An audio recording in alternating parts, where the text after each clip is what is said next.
আসসালামু আলাইকুম প্রিয় বন্ধুরা, সবাই কেমন আছেন? আশা করি সবাই ভালো আছেন। তবে আপনাদেরকে আজকে একটা জিনিস দেখাবো।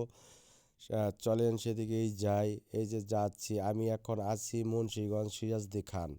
আপনাদেরকে দেখাবো আলু কিভাবে চাষ করে এরা। এই যে আলু ক্ষেতের দিকে আমি যাচ্ছি এখন। এই যে চলে আসছি প্রায় কাছাকাছি। এই যে চলে আসছি, তো এটার বয়স সর্বোচ্চ 15 থেকে 20 দিন হয়েছে। এটা আর 1.5 থেকে 2 মাসের ভিতরে উঠিয়ে ফেলা হবে। এদিকে নারী পুরুষ উভয় মিলেই এদিকে কাজ করে, পরিশ্রম করে। এরা কর্মজীবী।